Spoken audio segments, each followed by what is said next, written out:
Travis County Taxpayers Union. Thank you, Jonathan. Okay, first I'd like to say thank you to all the media that came today. As you see, this event is very, very important to us, and we appreciate you coming to cover it.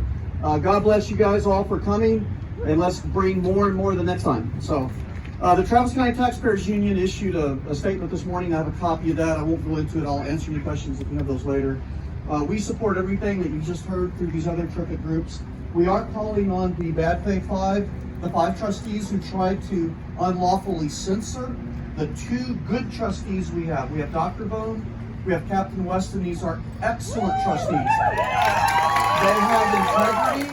have integrity, they have confidence, they care deeply about our district and our parents and our children, and we support these two trustees. We just need the bad faith five to resign.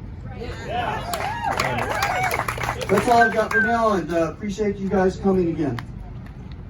This is obviously getting a lot more than just local attention. It's getting statewide and national attention, and I'm very proud to have two candidates for statewide office. The first, Tracy Bradford, would you come up here? She's running for lieutenant governor, but she's here to speak as a parent. Thank you so much for doing this. I'm really here as a mom, and a mom of 7 kids and a grandmom. And I just want to tell you, there's nothing, you know this, there's nothing more important than standing up and protecting our children.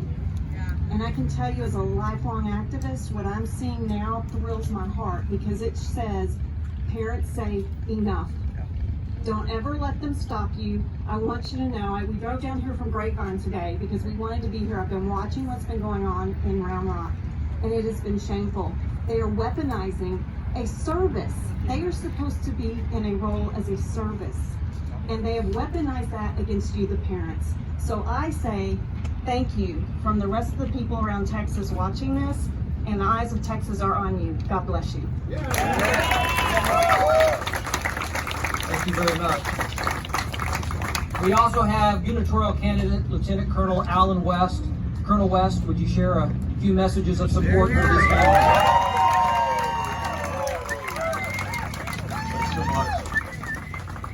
When I think about just up the road from here, that was the end of my military career at Fort Hood, Texas. 22 years of service to this great nation. And on 31 July of 1982, I took an oath to support and defend the Constitution. The same oath that my dad took when he served in World War II. The same oath that my older brother took when he served in Vietnam. The same oath that my nephew, my older brother's son, has taken. He's continued to serve in the United States Army as a lieutenant colonel. And there are some people that are here standing with us today that also took that oath. And when you think about that oath to the Constitution of the United States of America, the very first liberties that we have in there are freedom of speech, freedom of expression, freedom to assemble, the right to petition your government for redress of grievances. But for some odd reason, this scourge, this cancer, is not just in Virginia. It's not just in California, some other place. It's right here, just up the road from the capital of the Lone Star State. And I would have never thought that we would be in Texas being concerned about authoritarianism, totalitarianism, and tyranny from elected officials against parents. If we are at the point where exactly what Terry McAuliffe said in that debate in Virginia, that parents do not have a right when it comes to deciding what their children are being taught, that cannot stand here in the Lone Star State. And we will not allow it to happen here in Round Rock. You know, when I read the Communist Manifesto by Karl Marx, and I would advise you all to read that, and read the planks of the Communist Manifesto, one of the planks is state control of education. And if this is what state control of education looks like, then we don't need to have the state controlling the education of our children, which in turn, they're looking to indoctrinate our children. Every major socialist dictator, Adolf Hitler, Stalin, Lenin, Chairman Mao, all talked about controlling the minds of children. And if we have individuals that are here in this school board setting, which are locking parents out from being able to see and hear the decisions and what is going on, then these individuals need to be removed. These individuals have not earned the right to be on your school board. School board is, and you have heard me say this many times, the most important elected position in the United States of America. And here we have a reason why. Another thing that I fail to understand is, why does a school district need a police force? Thank you. Amen. And what type of jurisdiction does a school district police force have to go to the private homes of citizens and arrest them there? Someone's got to explain that to me, because I see that as a violation of their civil rights. Jeremy was so astute when he stood here and he read an excerpt from the Declaration of Independence. And if you read the entire Declaration of Independence, you will see Thomas Jefferson listing so many grievances against King George and the British Empire. We've got grievances right now against this school district, against this school board, and we need to get it corrected. And I will guarantee you this: if I am the governor of the state of Texas, you will not have any school district, any school board that tries to rule over you. I will make sure that they don't have the funding and the resources, and I will make sure that they're removed. And I will tell you, if they continue to have a police force here at Round Rock, we're going to have an investigation into their authority and their jurisdiction, because I don't think that they have the ability to go out and do what they did to honest, law-abiding citizens in the state of Texas. This is a moment. Amen. This is a moment for each and every one of you to decide. What will you pass on to your children and to your grandchildren? I have two daughters, 28, 24. I have a grandson, my first, 6 months of age. I will not allow this, which I saw when I was standing on freedom's ramparts in other countries. I will not allow it to have root here in the state of Texas. And I ask that you will join in that fight and understand that coming up next year, this is a decisive moment for each and every one of us. This is a moment that will decide what we pass on to our children and our grandchildren. And if we cannot stand up for educational freedom, I don't care, Republican, Democrat, Independent, Green Party, whatever, we should all want educational freedom for our children, and making sure that they get the best education possible, which leads them to have the best opportunities in the greatest state that the world has ever known. It's a pleasure and an honor to stand here with each and every one of you. And this, what we see happening here, to the folks here in the media, this cannot stand. So tell the story. Don't try to change it. Don't try to manipulate it. But tell the story of totalitarianism, authoritarianism, and tyranny that's happening right here against these people, these parents, and these children. God bless you all, and God bless Texas.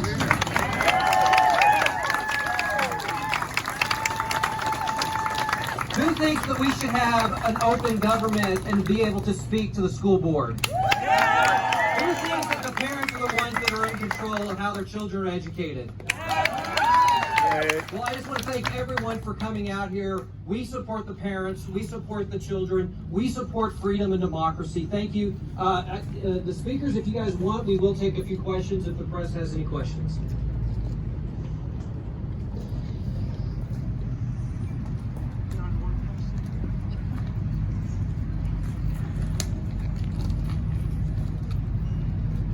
No questions from the no questions from the press.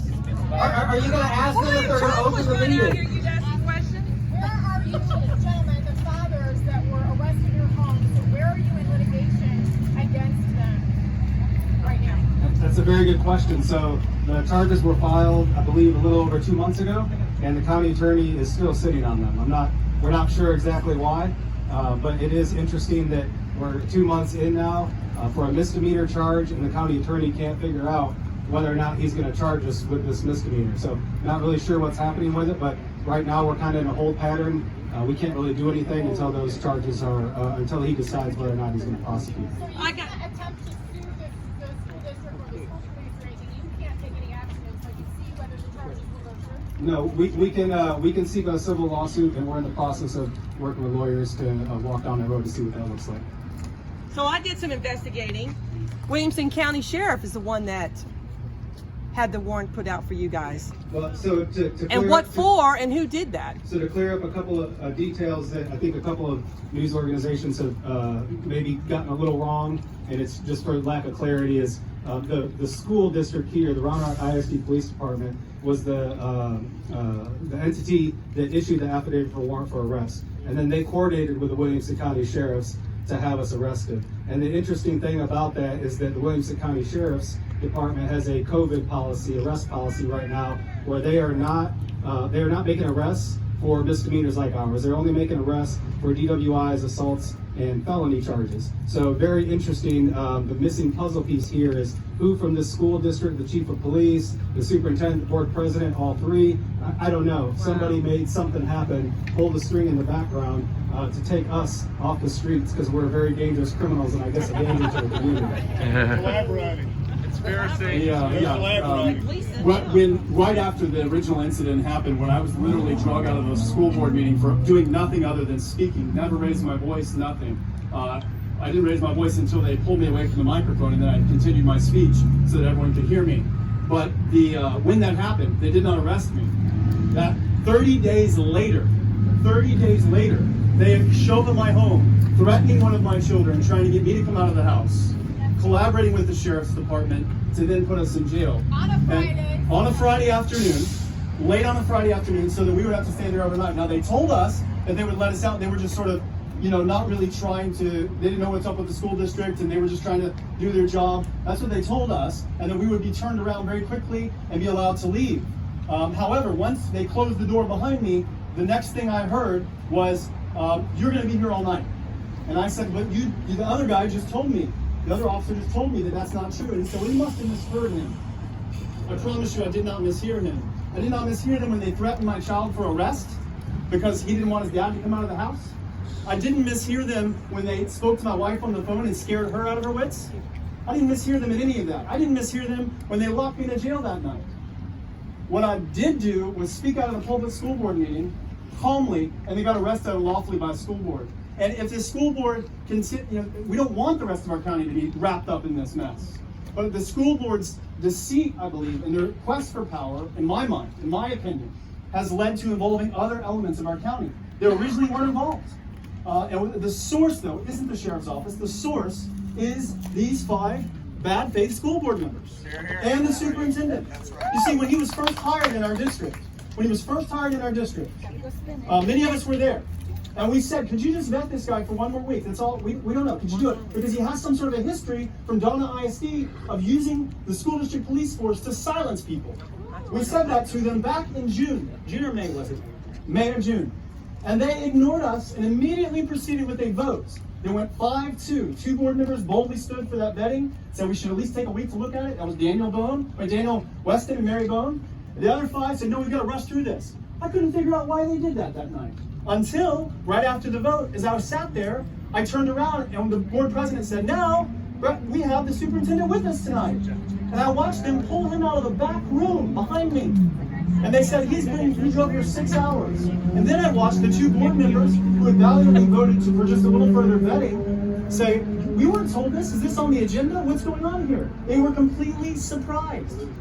Collusion. So this board has a history now of targeting us, targeting other parents. I watched them threaten parents, the board president. I'm looking at some people here who have been literally threatened in board meetings. I've watched the board president, threaten a child with removal because she was sitting on the ground next to her mom in a chair. And because she wasn't in a chair, the board president anywhere said to that child, if you don't move, I'm going to make you leave. Now that child was a person who went to the school district. So this board has a history now of targeting and trying to keep us silent. I went to the county attorney, D. Hobbs. I went to him 1 day or 2 days after the initial incident. 1 day or 2 days after the initial incident, I spoke to him, and I filed a complaint, not with him personally, but with his highest level investigator. 30 days later, I had heard nothing conclusive from that investigator. But yet, 30 days later, with 4 hours, they got the warrant at noon. They were at our houses with 4 police cars. Who was the judge that signed that warrant? Arresting us in 4 hours. So 30 days, they couldn't deal with my complaint. D. Hobbs couldn't. However, in 4 hours, they can get 4 police officers at 2 of our houses to arrest us and threaten our children. Who was the judge? This is also, this really is, I know we've been talking about the board a lot and our incident, but this is about the children. I got my son standing here with me. This is about safety in our schools. I know in the past month or 2, there's been multiple incidents where students have been attacked or mugged on their way back and forth to school. And I don't know what's been done about it. But I'm referencing that because at an October 21st meeting, there was a man that came to the school board meeting, and while we were on break in the hallway, he came through the hallway, grabbed a woman who was a friend of mine, shoved her to the side, and kept walking. Later that night, as I was leaving the meeting with my wife and another friend, this same man approached us out in the parking lot and just proceeded to harass me for the comments I had made in the board meeting. I reported that to the Round Rock ISD Police Department, it's been a month now. I asked for a copy of that police report. I still don't have a copy of it. I've asked them what they're going to do about school safety and what they're going to do about this gentleman. The woman who was assaulted, who was grabbed and shoved aside, was so fearful of this man coming back to find her that she made a report, but she did not want to press charges at that moment because then a restraining order would be put on him. She is fearful and does not want to come back to the school board meeting. But what's really interesting about that is that was 30 days ago. I haven't heard anything about that man being picked up and arrested, but we were such a danger to society that within 3 days of a school board meeting, after me speaking, they come to our house and arrest us. So I think and I hope that the media will listen to what we're saying and will do some actual investigative journalism and not just take and regurgitate what the Round Rock ISD communications director gives you and maybe try to get the real story. Not one of you, not one of the local media outlets around here has contacted Jeremy and I for an investigative story. None of you have asked us for the details. None of you have asked us for the facts, but you're sure doing a lot of reporting on it. Shame on you. It is ultimately about the children. I mean, the media's here, parents are here. It's ultimately about kids. I love what Dustin said. It's so true. It's what Alan said, Alan West here. It's what Tracy Bradford said. Other leaders, Jonathon Schober have said that here. Our community members here. We're here for the students. This isn't about Dustin or I. It isn't about all this. It's about, in the bottom line, when bad leadership makes bad decisions and they begin to cover their actions and abuse their power, it results at the end of the day in bad policy. It results in bad education. In our district, it's resulted in a massive deficit. It's resulted in a flight of 3,000 students from the district.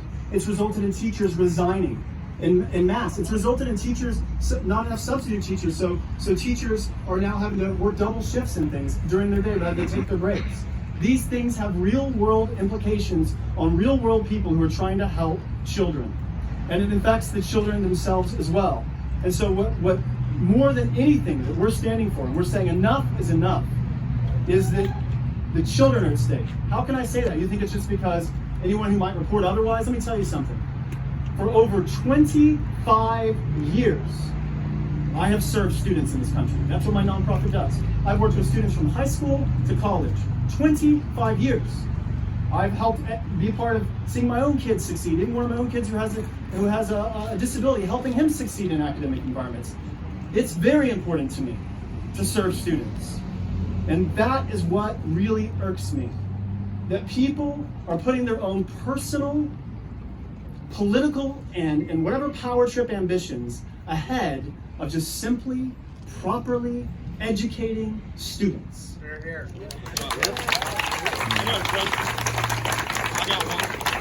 Where's Wabbit? Governor Wabbit, where's he at in all this? Wabbit, down in Auston?